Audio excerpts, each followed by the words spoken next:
हरे कृष्ण। भगवद गीता अध्याय 2 श्लोक संख्या 19। य एनं वेत्ति हन्तारं यश्चैनं मन्यते हतम् उभौ तौ न विजानीतो नायं हन्ति न हन्यते। जो इस जीवात्मा को मारने वाला समझता है तथा जो इसे मरा हुआ समझता है वे दोनों ही अज्ञानी हैं, क्योंकि आत्मा न तो मारता है न मारा जाता है।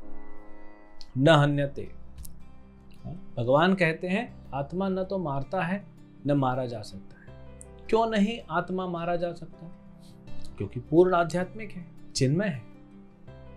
कोई काट नहीं सकता, कोई भिगो नहीं सकता, कोई सुखो नहीं सकता, कोई जला नहीं सकता, तो आत्मा को मारेंगे कैसे? और आत्मा इतना छोटा है, आप कितना भी हथियार हो वो आत्मा को छू नहीं सकता। एक तो आत्मा छोटा भी है, प्लस आत्मा इतना सूक्ष्म है कि वो पकड़ में नहीं आएगा। और मान लीजिए आपने कभी मनुष्य ने ऐसा बना भी दिया जो कि असंभव है, कि आत्मा को देख भी लिया तो कुछ कर नहीं पाएगा, क्योंकि आपका हथियार जो है वो देखिए ना, बचपन में हम लोग मूवीज देखते हैं, कोई आत्मा होती है और फिर उसको तलवार मारते हैं तो तलवार आर पार हो जाती है, उसको कुछ नहीं कर सकते। आत्मा मार क्यों नहीं सकती दूसरे को? क्योंकि आत्मा आध्यात्मिक है। लेकिन इसका मतलब ये नहीं है कि इसमें तो बता रहे हैं भगवान कि आत्मा तो किसी को मारता नहीं, न कोई मरता है। चलो अभी हम जानवरों को मारेंगे, मनुष्यों को मारेंगे और फिर तो सजा होगी नहीं। भगवद गीता का ये श्लोक दिखा देंगे कोर्ट में। किसी का मर्डर कर दिया, जज साहब मैं एक आत्मा हूं, मैं किसी को मार नहीं सकता, ये आत्मा है, ये मर नहीं सकता, ये तो भगवद गीता में भगवान श्री कृष्ण कहते हैं, फिर आप मुझे कैसे दोषी करार दे सकते हो?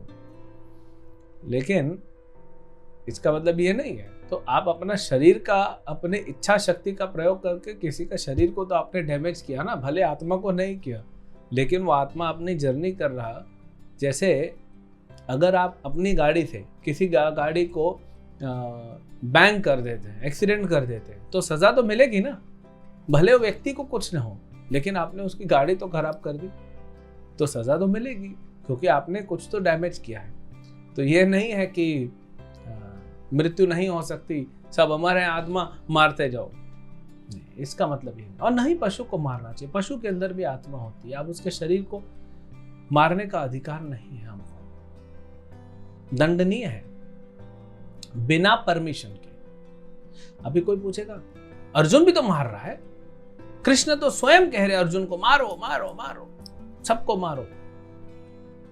वो धर्म युद्ध है, बिना प्रॉपर अथॉरिटी के अगर आप किसी को मारते हैं तो दंडनीय है।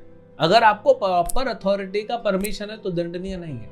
जैसे कोई व्यक्ति आर्मी में है, एयरफोर्स में हो, आर्मी में हो, नेवी में हो, और युद्ध हो रहा है, तो युद्ध में तो वो सैकड़ों हजारों को मार सकता है ना, सैकड़ों हजारों को मार सकता है।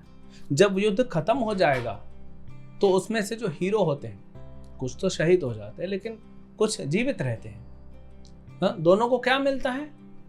परमवीर चक्र मिलता है, मेडल मिलता है, ब्रेवरी अवार्ड्स मिलते हैं, राष्ट्रपति से प्रधान, क्योंकि उनके आदेश पे है। ये राजा के आदेश पे हो रहा है। वही आर्मी का ऑफिसर अगर घर आता है छुट्टी मनाने, अभी 6 महीने का युद्ध चला, अभी छुट्टी हो गया, तो मैं 1 महीना छुट्टी मना के जाओ जाओ अच्छे से छुट्टी मना के। छुट्टी मनाते मनाते पड़ोसी के साथ झगड़ा हो गया, पड़ोसी के साथ झगड़ा हो गया, इसने पड़ोसी को मार दिया। अच्छा, इसने, मैंने बोलेगा इतने मैंने सैकड़ों हजारों मारे, एक और मार दिया, क्या फर्क पड़ता है? लेकिन तब इसको पुलिस पकड़ के ले जाएगी। तो अर्जुन को कृष्ण आदेश दे रहे हैं, इसीलिए अर्जुन जब युद्ध करता है, मारता है, तो उसको दंड नहीं मिलेगा।